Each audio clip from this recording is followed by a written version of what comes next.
கிறிஸ்பியாக ஒரு சிக்கன் பால் செய்யலாமா? அதுக்கு சிக்கனை நல்ல ஜாரில் போட்டு ஃபைன் பேஸ்ட்டாக பண்ணிக்கோங்க.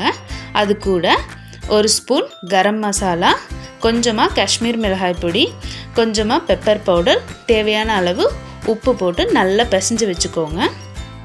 இது கூட கொஞ்சமாக ஆயில் விட்டுக்கோங்க, அப்போ தான் பாத்திரத்தில் ஒட்டாமல் வருங்க. இப்போ க்ரம்ஸ் ரெடி பண்ணிக்கோங்க. ப்ரெட்டை ஜாரில் போட்டு இந்த மாதிரி பொடி பண்ணி வச்சுக்கோங்க. க்ரம்ஸ் இருந்தால் க்ரம்ஸே நீங்கள் யூஸ் பண்ணிக்கலாம். சீஸ் எடுத்து வச்சுக்கோங்க 2. சைடில் கடாயில் கொஞ்சமாக எண்ணெய் விட்டுக்கோங்க, சூடு ஆகட்டும். இப்போது நீங்கள் ரெடி பண்ணி வச்சுருக்கிற சிக்கனில் சீஸ் வச்சு நல்லா ரவுண்டாக ஒரு பால் ரெடி பண்ணிக்கோங்க. இந்த பால் பார்த்திங்கன்னா ரொம்ப பெருசாக பண்ணாதீங்க, குட்டி குட்டியாக பண்ணிக்கோங்க, அப்போ தான் சீக்கிரமாக பாயில் ஆகுங்க. இப்போது நம்ம ரெடி பண்ணி வச்சுருக்கிற இந்த பாலை நம்ம பிரெட் க்ரம்ஸில் போட்டு பெரட்டி எடுத்துக்கோங்க. நல்லா எல்லா பக்கமுமே பிரெட் க்ரம்ஸ் ஒட்டணுங்க. பாருங்கள், இந்த மாதிரி ரெடி பண்ணி வச்சுக்கோங்க. சண்டே எல்லாம் நான்வெஜ் மீல் கெஸ்ட்டு வந்தாங்கன்னா ரெடி பண்ணிங்கன்னா கண்டிப்பாக இந்த சீஸ் பாலில் செஞ்சு பாருங்கள். ரிச்சியாகவும் இருக்கும், ஐட்டம்ஸ் நிறையாவும் தெரியும்.